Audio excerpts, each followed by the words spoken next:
नमस्कार, मेरा नाम संतोष चौधरी और शो का नाम है टू द पॉइंट। और आज हमारे साथ संजय निषाद जी हैं, उत्तर प्रदेश सरकार के मंत्री हैं, निषाद पार्टी के सर्वे सर्वा कहा जा सकता है, मुखिया भी हैं। संजय जी बहुत बहुत शुक्रिया समय निकालने के लिए। पहला सवाल देखिए, 11 साल हो गए। पहला सवाल ये कि गठबंधन की सरकार में अक्सर कहा जाता था कि बहुत दबाव रहता है, बहुत प्रेशर रहता है, खुल के फैसले नहीं लिए जा सकते। क्या प्रधानमंत्री मोदी ने उस मिथक को तोड़ा है? निश्चित रूप से मैं 11 साल बेमिसाल और मोदी जी को बधाई दूंगा कि उनके नेतृत्व में 11 साल में ऐसे इतने बड़े बड़े काम हुए कि जिसको कोई महापुरुष ही कर सकता है। महापुरुष का मतलब महान काम करने वाले को, जिससे लोग मिटते हों, काम नहीं हो पाता हो। धारा 370 में 70 नेता बलिदान हुए, खत्म हुआ।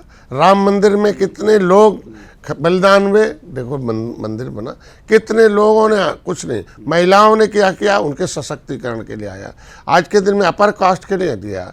आज देखो कोई 1931 में 41 में जनगणना होती है, 51 में बंद कर दिया कांग्रेस ने। सब खाली हम लोगों ने कितना आंदोलन किया, मेरा भी भाई बलिदान, मैं भी जेल में गया, लेकिन जनगणना के लिए मोदी तैयार हुए। भगवान राम और निषाद राज की 56 फुट की मूर्ति लगाया, जंगल से मंगल। एक तो नाम नहीं लूँगा, पिछली सरकारों ने पूरा खुदाई करा, 37 बरस पहले खजाना भी लूट के लेके चले गए, लेकिन एक ईंट भी नहीं किसी ने रखा। लेकिन अगर उसे पर्यटक स्थल घोषित किया, 56 फुट की मूर्ति का उद्घाटन भी किया मोदी जी ने, और कहा कि नहीं ये गंगा पुत्रों की धरती है, प्रयागराज की धरती, निषाद राज की धरती है। बिना निषाद राज के भगवान राम अधूरे हैं, राम के बिना निषाद राज अधूरे। भगवान राम के एक साल की अगर बात करें, क्योंकि गठबंधन सरकार चल रही है सेंट्रल में, कहीं आपको लगा कि किसी भी फैसले में कोई दबाव, कोई प्रेशर? ऐसा कोई फैसला लेते नहीं मोदी जी कि किसी को दर्द हो। दर्द किसे होता है? जो दर्द देश को दे रहा हो, समाज को दे रहा हो। तो जो गठबंधन दल के पार्टियां हैं, नेता हैं, वो समाज के दर्द को दूर करने के लिए आई हैं, देश के दर्द को दूर करने के लिए आई हैं, सबको विकास की धारा में लाई हैं और भारत को फिर से विश्व गुरु बनाने के लिए आई हैं, अर्थव्यवस्था फिर से सही करने के लिए आई हैं, स्वास्थ्य, शिक्षा, चिकित्सा। भाई जब यही काम सभी दलों का है और मोदी कर रहे हैं, तो दर्द किस बात का प्रेशर होगा? हम क्या वो काम हो रहा है, लेकिन मोदी है तो मुमकिन है, जो कहते हैं वो करते हैं, और सहमति भी हम लोगों जैसे बुलाते हैं और अपनी बात रखते हैं कि ये होने वाला है। तो ये इससे बड़ा क्या हो सकता है कि देश के प्रधानमंत्री सभी 41 दलों को बुलाते हों, और उसमें एक निषाद राज के वंशज के बेटे डॉक्टर संजय को भी बुलाते हों, और हमको भी अपनी बात रखने का वहाँ अवसर मिलता हो। तो ये बातें बहुत कम होती हैं। निषाद जी, योगी सरकार पर इतना दबाव क्यों डालते हैं? हर प्रेस कॉन्फ्रेंस में आप कहते हैं कि 200 सीटों पर निषाद समाज का बड़ा प्रभुत्व है, यानी कि 2027 में आप कई सीटों पर चुनाव लड़ना चाहते हैं, ज्यादा टिकट की मांग करेंगे, ज्यादा प्रेशर। बजरंग बली गए श्रीलंका पर, तभी विजय प्राप्त हुआ था ना, है? लंका पर रावण तभी तो आया, मरा था, तभी तो विजय प्राप्त हुआ था। भगवान राम ने अपनी सेना दिया था, तो निषाद राज की सेना का पता तो चले कि भाई मोदी जी के साथ है, योगी जी के साथ है, तो कितनी बड़ी सेना है। 231 सीटों पर हमारे निषाद बाहुल हैं, जहाँ 50,000 60, भाई 70 सीटें ऐसी हैं जहाँ हम 1 लाख से ऊपर वोट हमारा है आज के दिन में। ऐसी 50 सीटें हैं जहाँ हम 70 हज़ार के आसपास। 230 सीटों पर निषाद जिसे चाहे वही जीते। अगर 231 सीटें हम भाजपा को जितवा रहे हैं, तो वो हमें सम्मानजनक सीटें दें, और ये निषादों की जो समस्या वो हल करें। सम्मानजनक, पहला तो मेरे समाज का जो सम्मान है कि देश को आज़ाद कराने में उजड़े हैं, कानून बनाकर अंग्रेजों ने उजाड़ा है, जमीन जायदाद छीन लिया है, फांसी पर चढ़े हैं, सड़क हाईवे नहीं था, सीधे नदियों से लड़ाई होती थी, निषाद सीधे अंग्रेजों से लड़े। अंग्रेजों ने कहा कि ये क्रिमिनल का है, ये अपराधी हैं, इन्हें फांसी पर चढ़ाओ, इनकी सब कुछ छीन लिया है। जो देश के राष्ट्रवादी असली हो, भारतीय जनता पार्टी राष्ट्रवाद को कायम करने के लिए आए हैं। तो मैं कह रहा हूं कि आज के दिन पहले तो मैं तो एक ही मांग है कि ये संविधान, criminal tribes act inquiry committee अन्था समय 1949-50 जो है वो लागू हो, जिसमें 578 जातियां देश की वो सम्मान पाएं। 193 जातियां उत्तर प्रदेश में है, और जिसमें हम लगभग 17 उपजातियां निषादों की है, जो अनुसूचित जाति की सूची में सूचीबद्ध 1931-41 आज भी है RGI ने। तो उनका वो जो संविधान में अनुसूचित जाति की सूची उनको दे दे। उनको जैसे उत्तराखंड में कह दिया शिल्पकार जाति नहीं जातियों का समूह है, उत्तर प्रदेश में कह दे कि नहीं मझवार जाति नहीं जातियों का समूह है, तो रहा जाति नहीं जाति, उनकी उपजातियों को उसमें डाल दे। कोई नया काम नहीं करना। का जो मछुआ विजन डॉक्यूमेंट है, क्या उसमें ज्यादा सीटों पर चुनाव लड़ने का मतलब ये है कि ज्यादा भागीदारी, ज्यादा साझेदारी? नहीं, देखिए पहला तो ज़्यादा सीटें ये हमें फिल्टर करके लाना 231 सीटें कि जिसमें निषाद बाउल है, कि उनको बताना कि जिन लोगों ने इनका हिस्सा खाया है, कांग्रेस सपा बसपा ने इनको धोखा दिया वोट लेकर, और इनको जो है कहीं का नहीं छोड़ा, इनके नेता बना दिया, पता चला इनको ओबीसी में डाल दिया। मैंने आंदोलन किया, जब आंदोलन किया तो राज्यपाल ने उत्तर प्रदेश का नहीं, केवट मल्ला, बिंद कश्यप, कहार धीवर, एक बार बात हम तो रहा भर प्रजापति, ये जो है ये पिछड़ी नहीं है, अनुसूचित है। 31 दिसंबर 2016 को संशोधित कर दिया उत्तर प्रदेश जो अनपिछड़े वर्ग आरक्षण अधिनियम 1994। जब राज्यपाल ने लिख दिया, राष्ट्रपति ने लिख दिया, तो वो चीज़ें मिले। हमारे कहने मतलब हम इतना दे रहे हैं तो अपने समाज का तो मोदी है तो मुमकिन है। अगर आरक्षण महिलाओं का दे दिया 33, 10% अपर कास्ट का दे दिया, तो मेरा लिखा हुआ परिभाषित हो जाए। इसके लिए मैं चाहता हूं कि मेरा विजन जो है वो मेरा नहीं है, ये योगी जी का विजन है, मोदी जी का है। मछुआ विजन 1994 में भाजपा ने लागू किया था। मछुआ विजन में यह वादा किया था, माननीय योगी जी हमेशा हमारी आवाज़ दिल्ली में उठाते थे। जब सपा कांग्रेस की सरकार थी तो हमेशा भारतीय जनता पार्टी मंच से निषादों के आरक्षण की आवाज़ उठाती थी। आज सत्ता में है तो उन्हें दे दे। मेरा कहने का मतलब हम 231 सीट लड़ा रहे हैं, हमारा मंत्रालय भी ले लें, हमारा सब कुछ ले लें, हम लोग कुछ नहीं करेंगे, लेकिन वो हमारे लोगों का आरक्षण दे दें। संजय निषाद की पार्टी जो है 231 सीटों पर चुनाव लड़ेगी, लेकिन नहीं, लड़ने की बात नहीं। लेकिन सवाल ये है कि आप पर परिवारवाद के बड़े आरोप लगते रहते हैं कि आप नेपोटिज्म को बढ़ावा देते हैं, और आप ये भी कहते हैं कि आपका परिवारवाद और अखिलेश यादव का परिवारवाद वाली जो पॉलिटिक्स है अलग अलग है। इसको मैं समझना चाहता हूं। दोनों में बहुत अंतर। पहले तो पुराने वाले क्वेश्चन में आधा छूट गया था। मैं इतने कहूँ 231 सीटें भाजपा ने अभी हमें उपचुनाव में नहीं दिया सीट। भाजपा ने 2024 में चुनाव जो हुआ लोकसभा, उसे सिंबल नहीं दिया। हमारे एक विधायक को लेके मझवा के लड़का लड़ा दिया। तो मेरे कहने का मतलब कि जब वो नहीं दिया तो आज के दिन में हमें तो अपनी तैयारी रखनी पड़ेगी ना। अब भाजपा अगर नहीं देती 2027 में सीट, तब क्या करेंगे? लड़ना पड़ेगा हमें ना।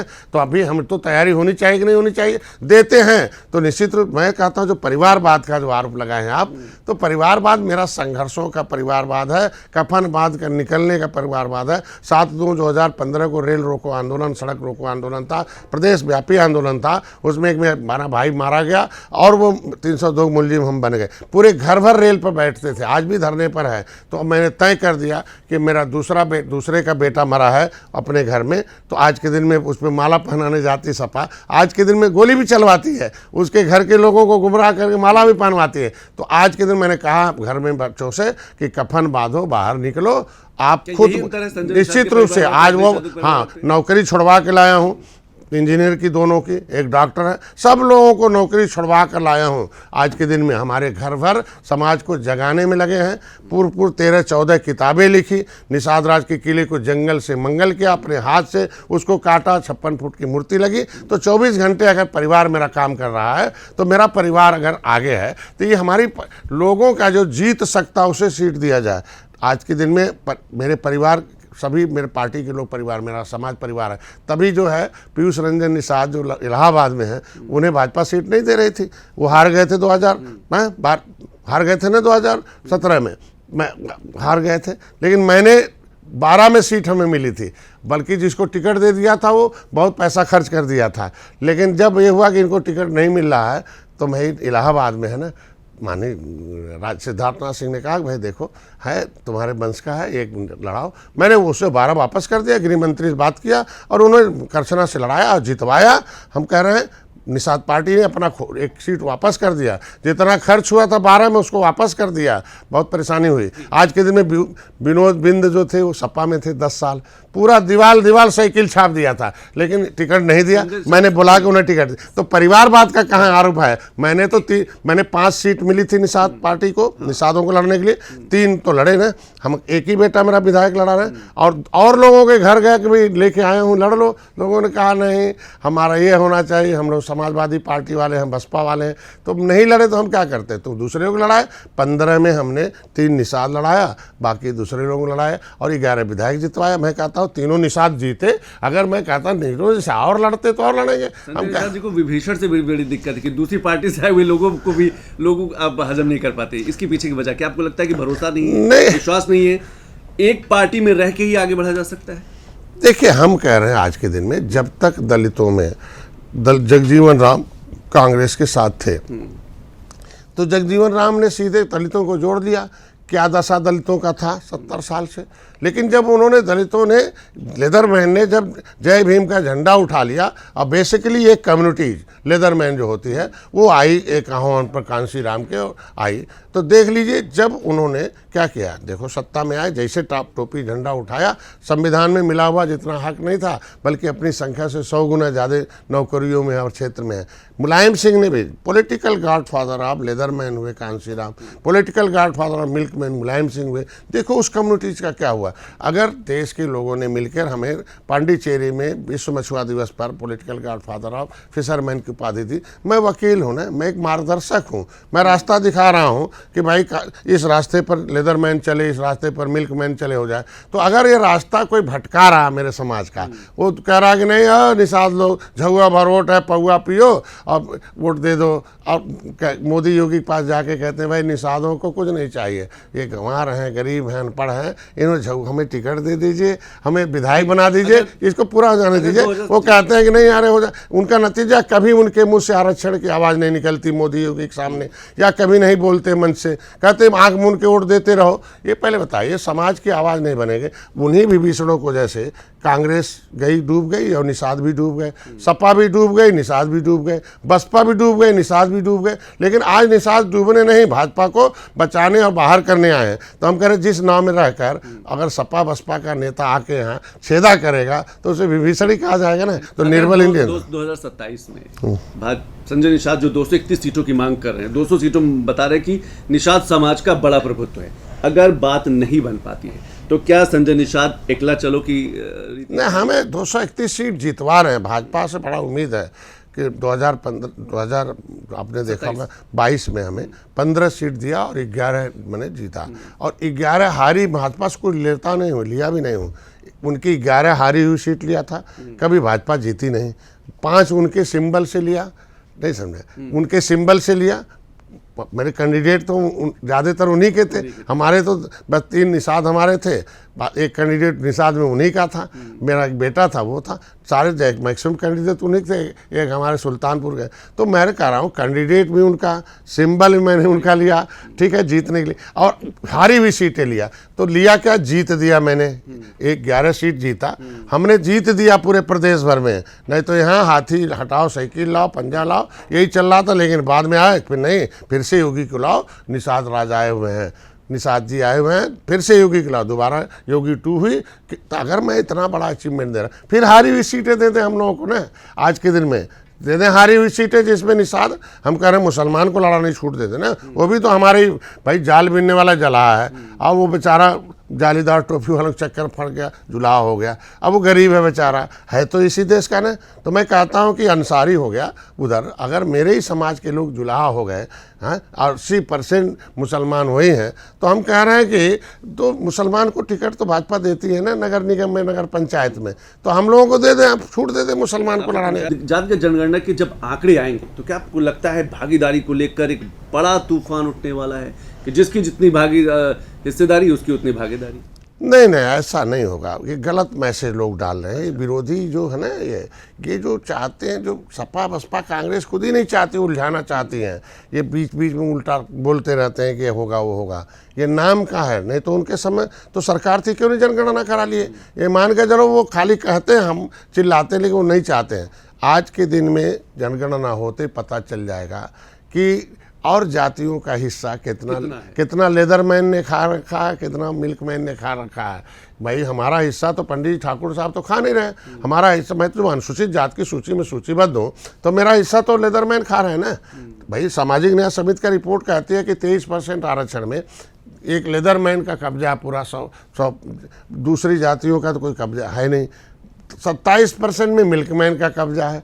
तो ये तो हमारा हिस्सा तो अपर कास्ट तो खा नहीं रहा ना, तो हमारा हिस्सा जो उसमें जो खा रहा है वो तो सामने आ जाएगा ना, कितने डॉक्टर, कितने इंजीनियर, कितने दरोगा, कितने अधिकारी, कितने कर्मचारी किस बिरादरी होगी। तो सामाजिक स्थिति भी तो जनगणना में आ रही है ना। और दूसरी जातियों में जब आ जाएगा, इतना गरीब है इनके अंदर, ये कोई लीडरशिप नहीं है, तो कम से कम मोदी जी हैं, बड़े विजन के हैं।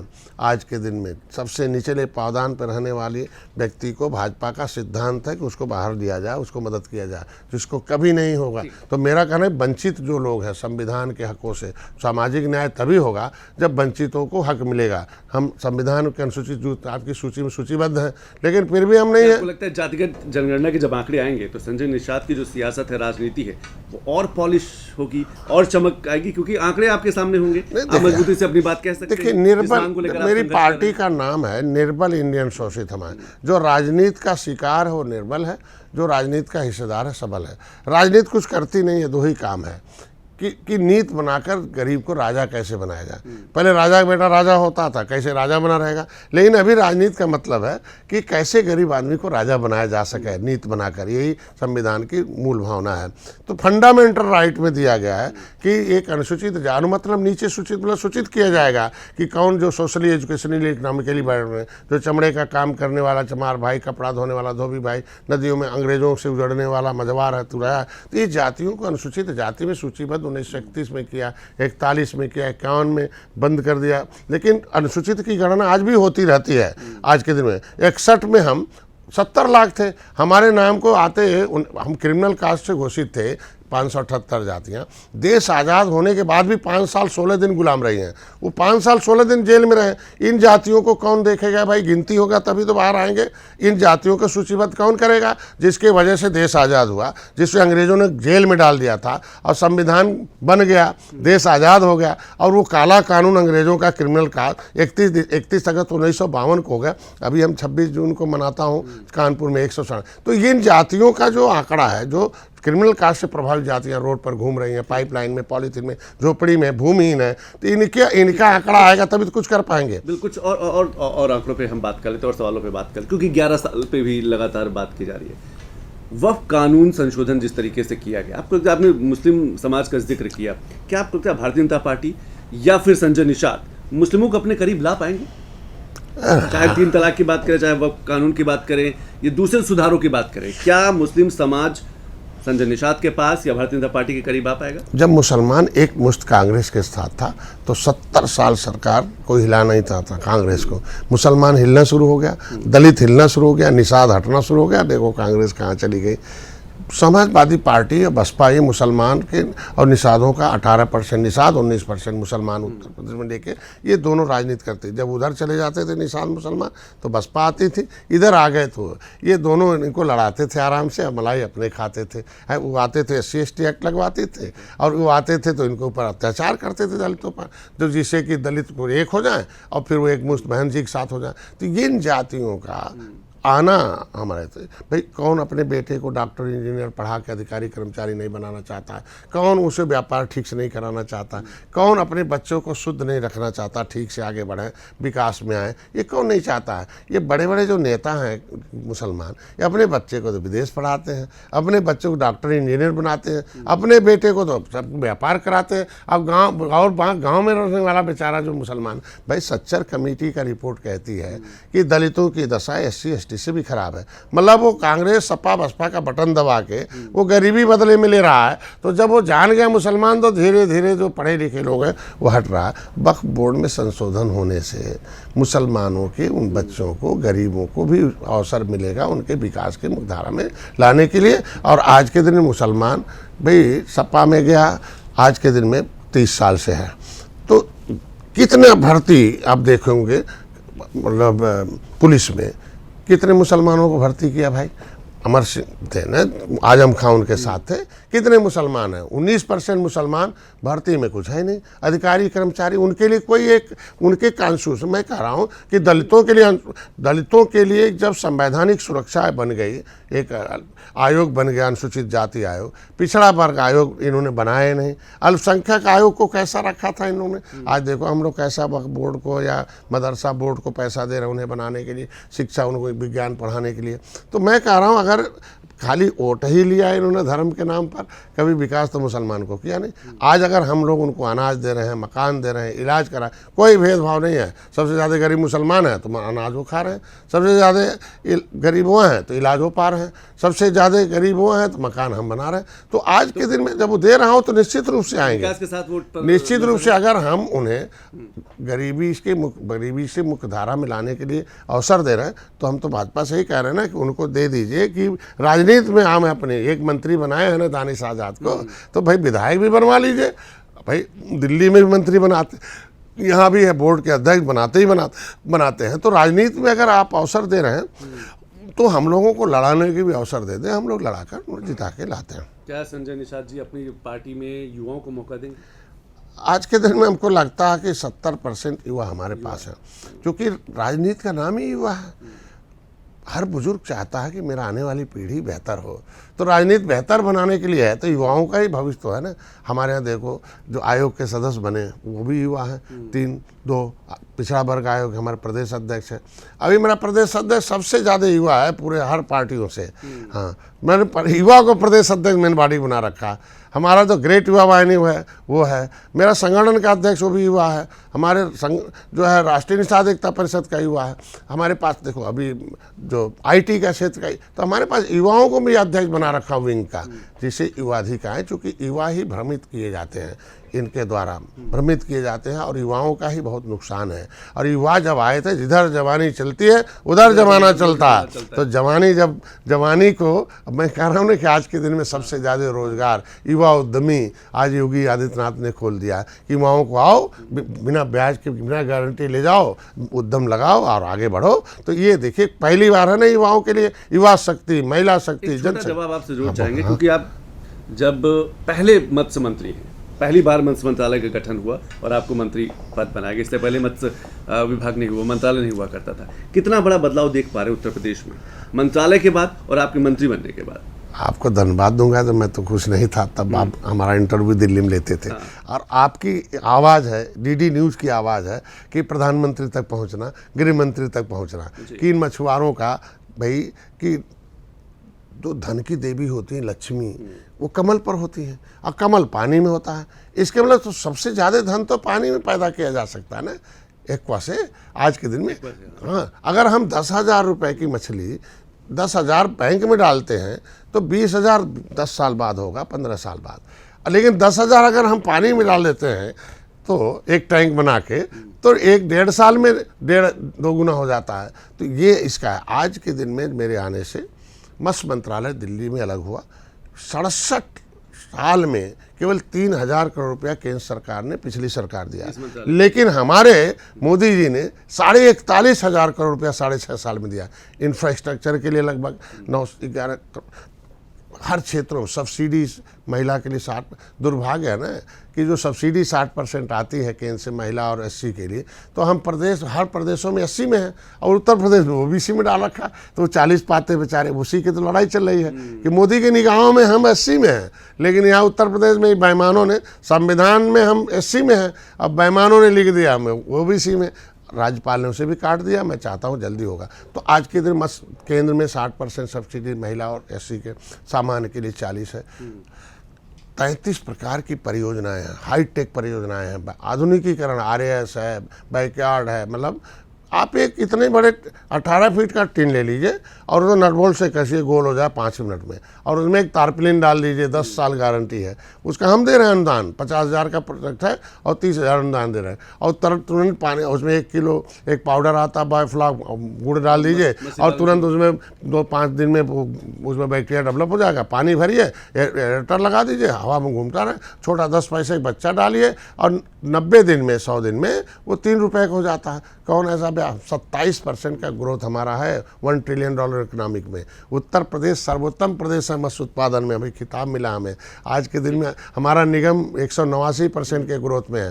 फेडरेशन में हम नई समितियां बनाकर बहुत कुछ कर रहे हैं। तो मुख्यमंत्री, प्रधानमंत्री ने फ्री में बीमा, KCC बिना गारंटी के। मैं धन्यवाद दूंगा प्रधानमंत्री को कि निषादों का क्या दर्द था जब वो प्रधानमंत्री, जब माने राम मंदिर का उद्घाटन में गए, तो सबसे पहले तो निषाद के घर गए थे उसकी गरीबी देखने। तो बिना गारंटी के उसको 3 लाख रुपए का वो KCC है, 4% ब्याज देना, 1 साल के अंदर काम करें।